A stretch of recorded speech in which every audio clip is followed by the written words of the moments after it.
orgánico, voluntario, ¿no? Van a ver, por ejemplo, una cantidad de árboles que no son oriundos de la zona, ¿no? Son árboles eucaliptos, creo que les había dicho, ¿verdad? ¿Por qué? Porque hace unos 10, 15 años aproximadamente, ¿no? Hubo todo un tema de reforestación, ¿no? Una campaña, ¿no? Una política de Estado, justamente una política de Estado, ¿no? Que implicaba justamente la reforestación de todas estas zonas depredadas. Pero ustedes saben cómo es, ¿no? Este tema político, el gobierno siempre, ¿no? Tratando de jalar siempre agua para su molino, ¿no? En vez de utilizar árboles propios de la zona que estén adaptados, ¿verdad? Bajo esas condiciones de estrés hídrico, condiciones climáticas y todo, trajeron un árbol pues, que es estero, que es muy bueno, es cierto, se adapta y todo lo que quieras a la zona, pero lamentablemente requiere o necesita mucha agua, ¿no? Que es justamente el eucalipto, y ese es el gran problema. Imagínense ustedes, ahorita que sufrimos estrés hídrico, ¿verdad? En todas las regiones, imagínense mantener esos árboles, más agua, ¿no? O sea, porque en vez de mejorar, se acabó y todo, porque probablemente ahí la persona que debería haber hecho el trabajo no lo hizo bien, no decidió bien, no le dio bien, no le hizo bien, o no contrataron de repente a un ingeniero forestal, qué sé yo, por lo menos unas personas que se cuidan realmente, ¿no? Entonces, cuando ustedes, y esto yo les pongo de ejemplo, porque cuando ustedes, por ejemplo, quieran, ¿no? Implantar un pasto, ustedes tienen que considerar todo, ¿verdad? Uno, en primer lugar, obviamente, un pasto que me dé buena producción, ¿verdad? Que me dé buena calidad de pasto, pero que, me traiga otros beneficios más, ¿verdad? Beneficios que de repente me los está otorgando probablemente un pasto natural, como que sea adaptable a la zona, como que sea resistente a plagas, como que se enfrente o pueda soportar, ¿no? El gran problema, el estrés hídrico o el tiempo, el clima. Y un buen pasto, por ejemplo, extranjero, muy bueno es la Medicago sativa, ¿no? Es la alfalfa. La alfalfa y las diferentes variedades de alfalfa que existen, ¿no? Con diferentes tipos de dormancia. Entonces, ese, por ejemplo, es un buen pasto para el cierre. Todo el mundo lo utiliza, ¿verdad? Es una leguminosa de excelente calidad.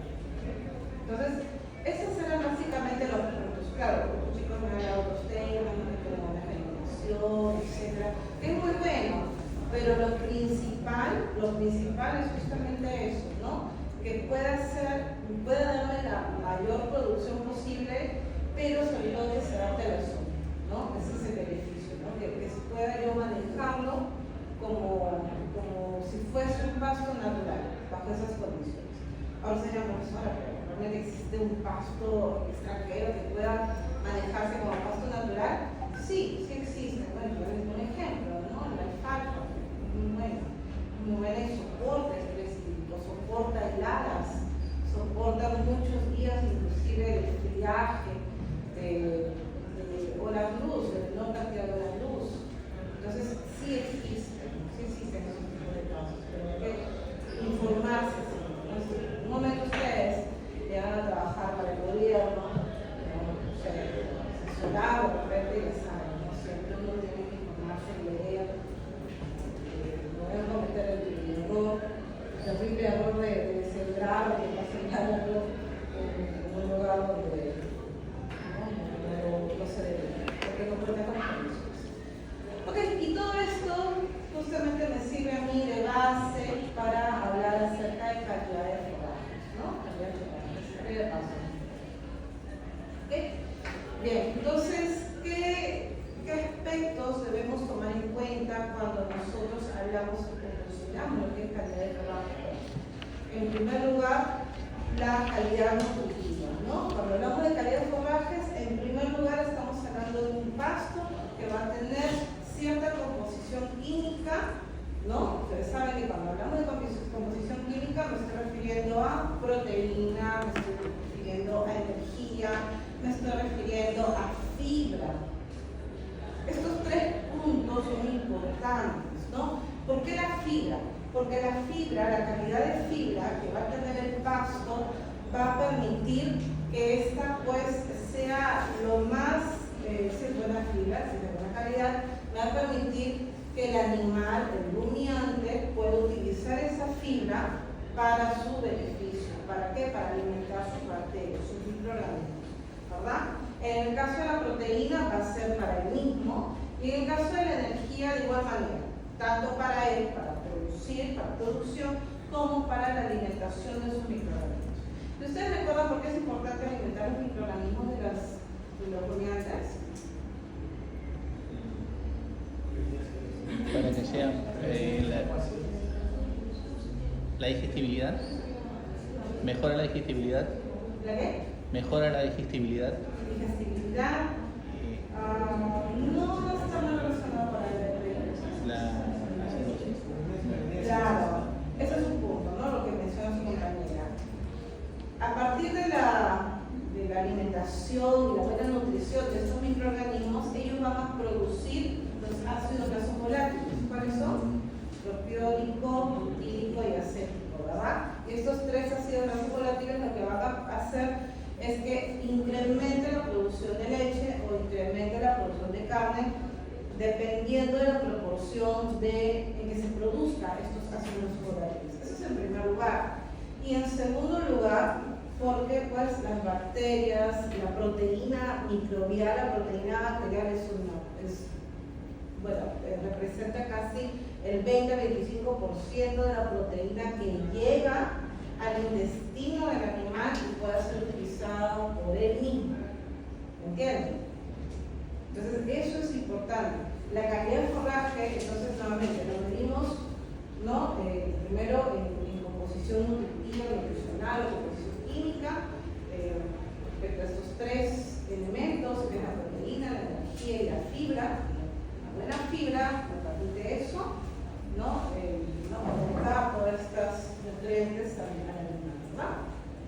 Entonces, la calidad nutritiva del forraje está en función, en primer lugar, vemos ahí, tasa y nivel de consumo, tasa y grado de digestión, eficiencia de utilización de nutrientes que contiene, ¿no? Lo último ya lo acabamos de explicar, tasa y nivel de consumo. Ahora, cuando hablamos de tasa y nivel de consumo, me estoy refiriendo a que si es un pasto, y eso ya lo habíamos mencionado antes, ¿no? ¿Se acuerdan? Un pasto fresco, un pasto reciente, como se dice, que todavía no ha llegado a floración. Parece que el pico, ¿no?, de floración, o mejor dicho, el pico de crecimiento de un pasto es así, tiene esta forma como acampanada, ¿verdad? Donde el pico, ¿no?, el pico o la cumbre debería ser el estado de floración, que es el estado de madurez de la planta. Mientras nosotros estemos en esto muy cerca al pico, estamos muy bien. La digestibilidad del pasto es excelente y el animal va a poder absorber o sacar todos los nutrientes de él. Pero pasado ese pico, que es el estado de floración o estado de madurez, ahí es donde ya se complica la cosa. ¿Por qué? Porque el pasto comienza a lignificar. ¿Qué significa lignificar? Comienza a acumular lignina. ¿Y qué es la lignina? La lignina es un componente nutricional, así como la celulosa, pero es un componente mucho más, su constitución implica el envolvimiento total de los nutrientes, de tal manera que no existen microorganismos que puedan romper esas cadenas, por así decir, de lignina que permitan liberar los nutrientes. Entonces, mientras más viejo esté el pasto, mientras más maduro esté el pasto, esa lignificación va a seguir envolviendo los nutrientes. ¿Entienden? Entonces, eso tiene que ver muchísimo con el nivel de consumo. ¿Por qué? Porque un pasto más lignificado, ¿no?, su nivel de consumo va a ser menor. O sea, el animal automáticamente por instinto ya sabe, ¿no? El pasto viejo es un pasto lignificado y no lo consume. ¿Quiénes sí consumen este tipo de pastos? Son mayormente pues las vacas, las llamas, ¿no? Ellos sí tienen, pues no comen mucho en realidad, ¿cómo se dice? Ese pensamiento, ¿no?, que ellos no comen mucho. cereal no comen nicho. Las cabras comen también, no comen nicho tampoco, pero sí comen pastos purificados. Sí, hasta ramas que comen por el carnita, ¿no? Entonces, pero sí, en el caso cuando hablamos de vacunos, la capacidad de consumo justamente está determinado por el nivel de lignificación de la planta. Tasa y grado de digestión, de igual manera, un pasto más lignificado, un pasto que esté más fibroso, el animal va a rumiar, va a seguir rumiando, ¿verdad? Hasta que lo pueda, como se dice, hacer más chiquitito posible para que lo pueda digerir y eso lo pueda aprovechar. Entonces, vemos ahí que el nivel de consumo, el grado de digestión y con la eficiencia de utilización que te voy a explicar, está claramente relacionado con lo que es la calidad nutritiva del forraje. ¿Sí? Y es gracias justamente a esta calidad de forraje que me va a permitir obtener los productos, ¿no? Para poder los animales, puede ser leche, puede ser carne, en el caso de ovinos puede ser lana, en el caso de camélidos puede ser fibra, ¿ya? O cuero también, ¿no? Principalmente ellos. Parámetros para la evaluación nutritiva del forraje. Bueno, la mejor manera de evaluar un forraje es a través de la respuesta animal. Efectivamente, ¿se acuerdan cuando les dije que si un animal está enfermo, qué significa? Bueno, digamos, un enfermo reproductivamente, digamos, ¿no? Claro, sería analizar el animal, pero yo les dije, importante analizar el pasto. Hay deficiencia en el pasto y por ende hay deficiencia en el suelo. Entonces, un animal sano, que está bien nutrido, entonces pues nos da a entender de que el pasto está en óptimas condiciones, ¿no? El pasto que está consumiendo está en óptimas condiciones. Es difícil predecir la respuesta animal o tener un método de confianza como para definir el valor alimenticio de un forraje. Efectivamente, esto lo hacemos básicamente en laboratorio, ¿no? Cuando nosotros queremos saber, conocer cuál es la respuesta, no de un pasto, por ejemplo, no en un rumiante, pero sí, por ejemplo, en conejos, no en cuyes. Entonces, sí, esto lo hacemos un análisis de digestibilidad, ¿no? En laboratorio, y de esta manera lo tenemos. Los parámetros usados para predecir la respuesta animal son el consumo, la digestibilidad y la composición química. Bueno, consumo es fácil, ¿verdad?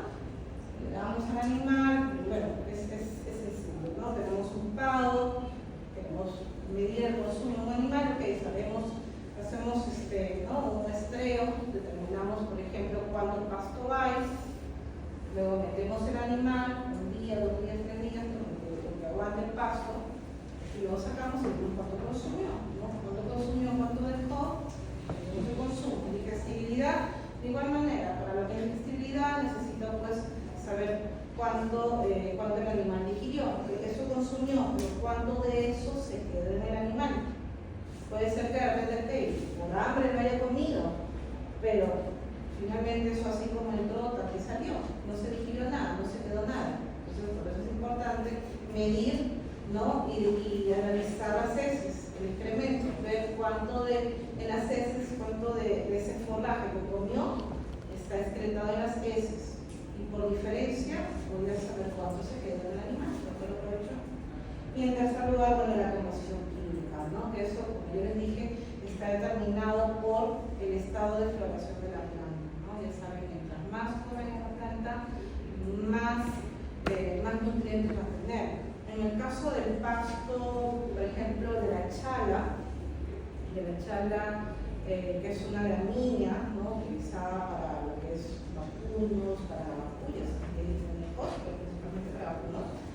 El mejor estado de la chala es cuando como se conoce, chala chocleada. ¿Por qué chocleada? Porque la chala, este pasto, este maíz, como que está soltando sus mazorquitas, ¿no? Cuando recién está soltando sus mazorquitas y están bien lechecita, ¿no? ¿Dice?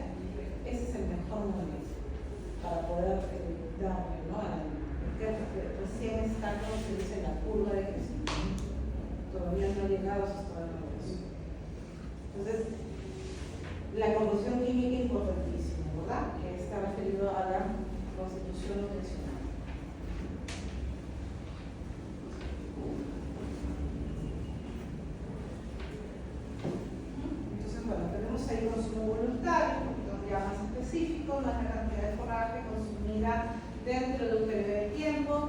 cuando es ofrecido ad libitum. Ad libitum significa libre, ¿verdad? O sea, no se le está restringiendo, lo dejamos libre al animal. Y está expresado normalmente en kilogramos de pasto por día, o también kilogramos por 100 kilogramos de peso bruto, o también puede ser expresado en peso metabólico, ¿no? Pero principalmente o mayormente lo expresamos en kilogramos por día. ¿No? Cuánto el animal comió de pasto por día.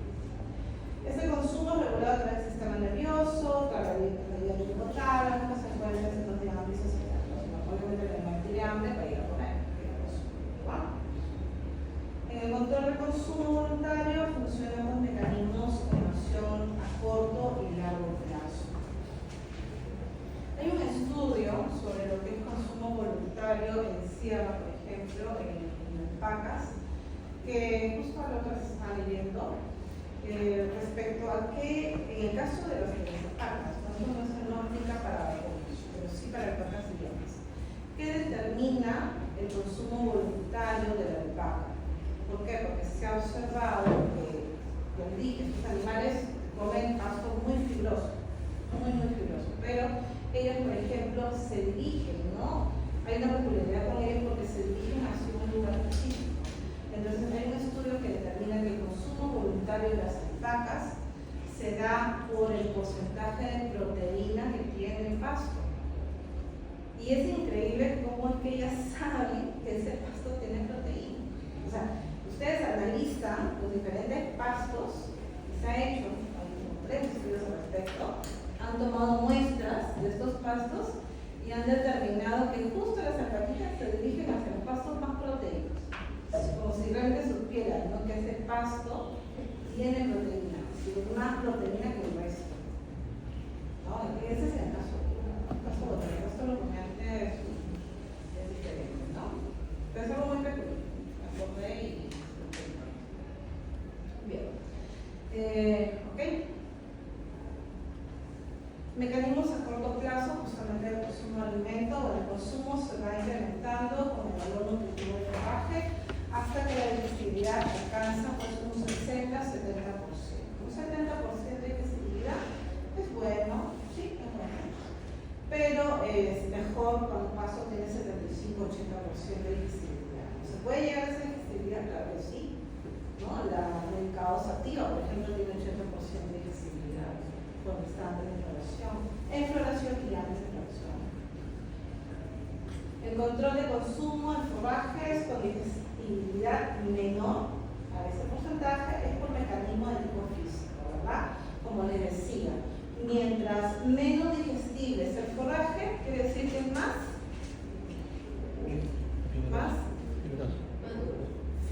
maduro, pero más fibroso.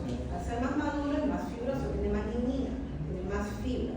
¿Y qué les dije? Que el animal comienza a rumiar, que trata de partir lo más que puede, ¿no? Por eso es que esto es más físico, o sea, se llena. Es como ustedes, ¿no? Ustedes se comen una ensalada, un tremendo plato de ensalada, ¿no? Lo que quieren estar felices en el verano, ¿verdad? Entonces de pronto se llenan y ya comen un poquito, ¿no?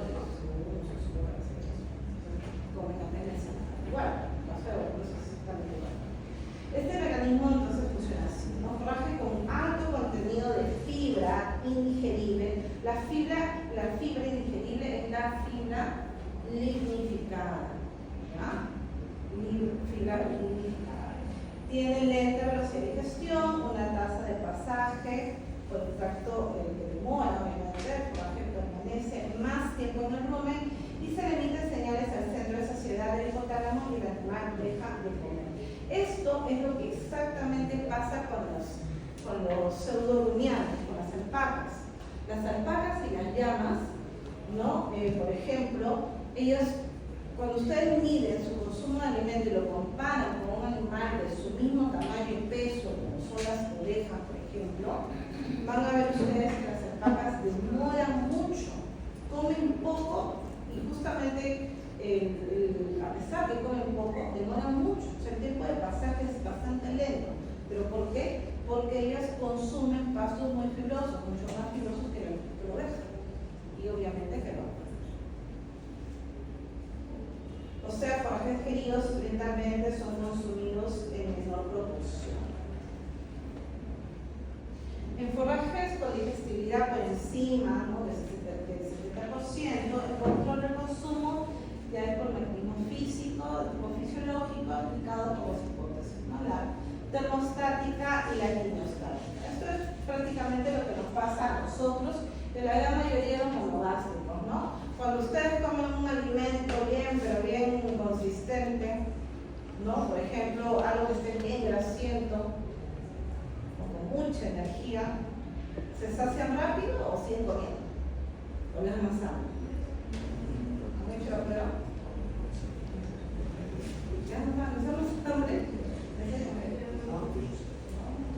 Porque tiene mucha grasa. Claro. Pero a mí me pasa eso de que mientras más, o sea, a mí me gusta bastante la grasa. Y si pruebo un poco, quiero bastante. Entonces por eso lo elijo. No estoy intentando calcular. Sí. Más bien cuando siento que la comida tiene más proteína, siento que Como que te llena más sí, hambre. ¿no?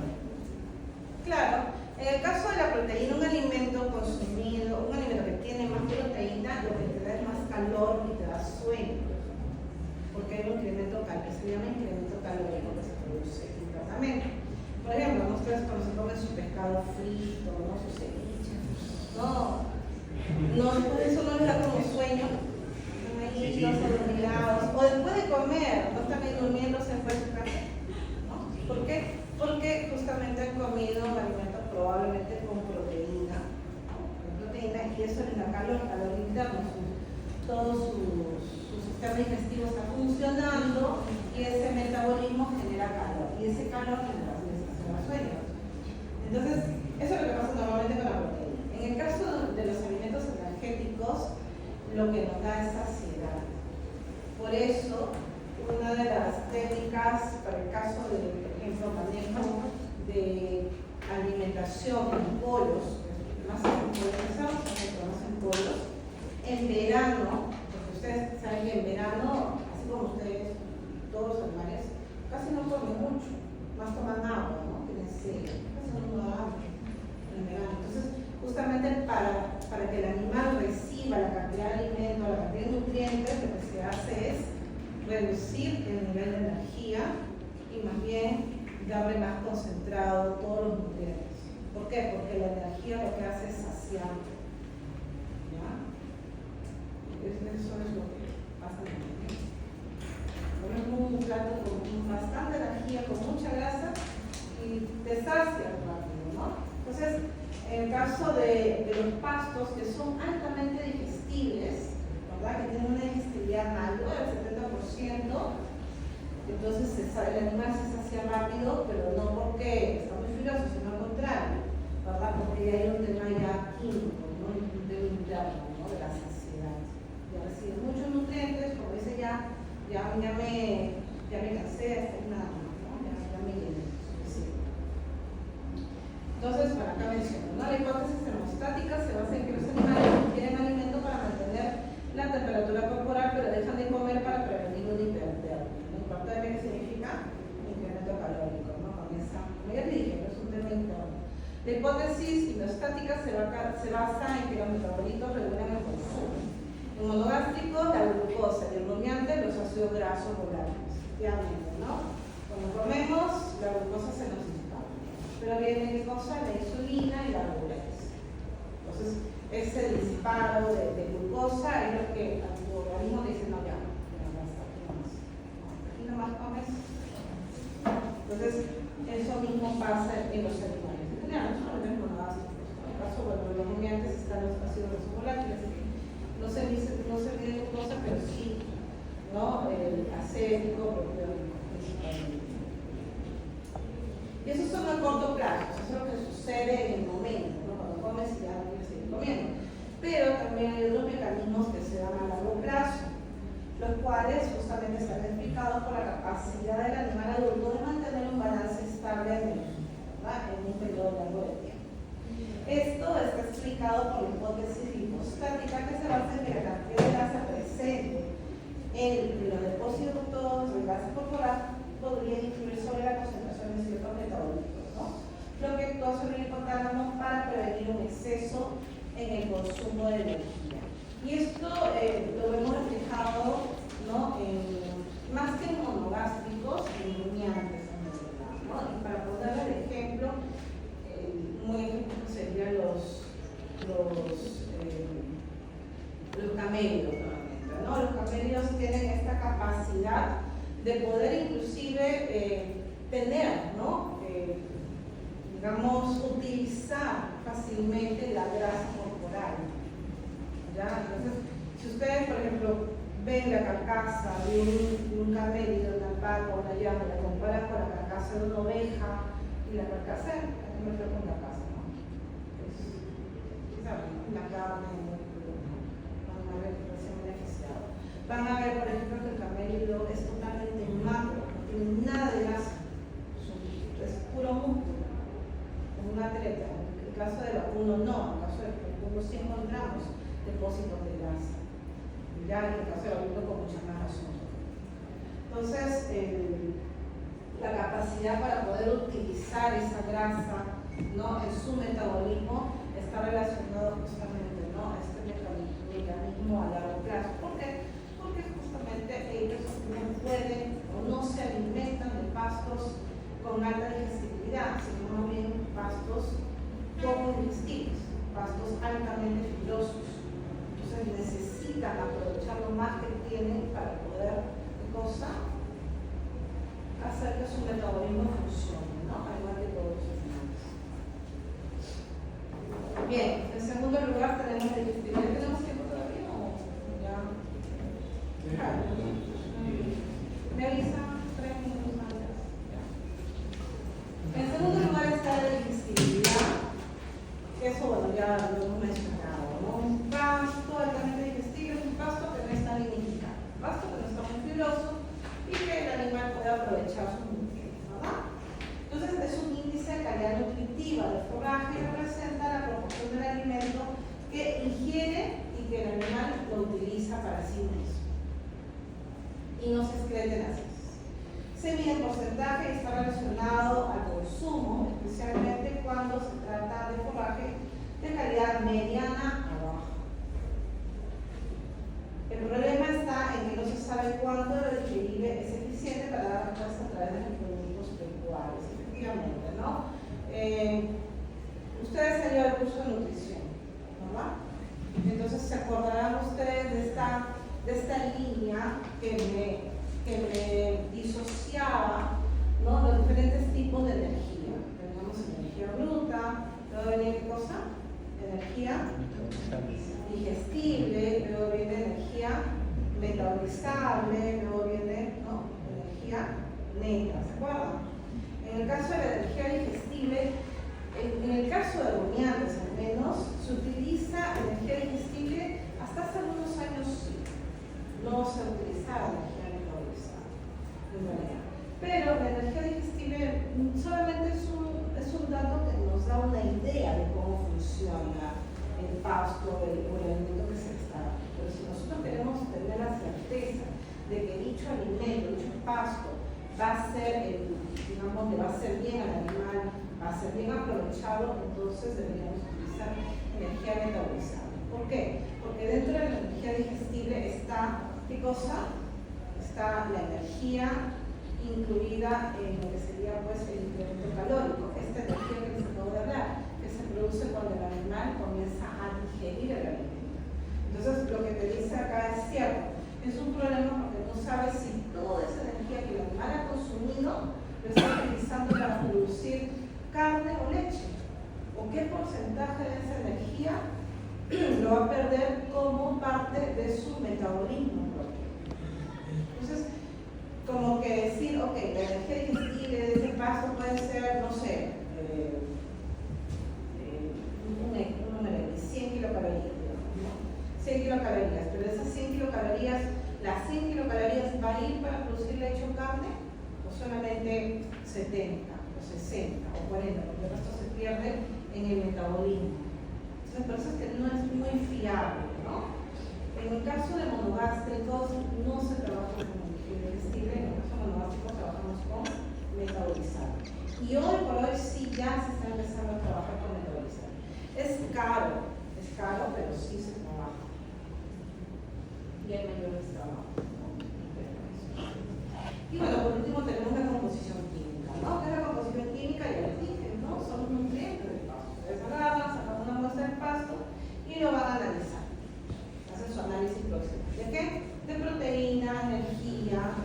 fruta principalmente, fibra, ¿no? Y dentro de la fibra está la fibra cruda, que era digamos, la fibra que antaño se estimaba o se determinaba, y ahora estamos utilizando otro tipo de fibra, ¿no? Que es la fibra de detergente neutro y la fibra de detergente ácida, ¿ya? Que eso ya lo voy a explicar con mayor detalle, pues ahora bastante, ¿ya? Entonces, nos quedamos aquí porque acá sí lo voy a explayar un montón y no me tiempo para decirlo.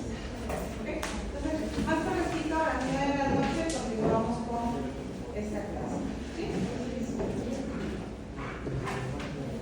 Listo, chicos, todos me volvieron. El que no me ha devuelto, que me sé,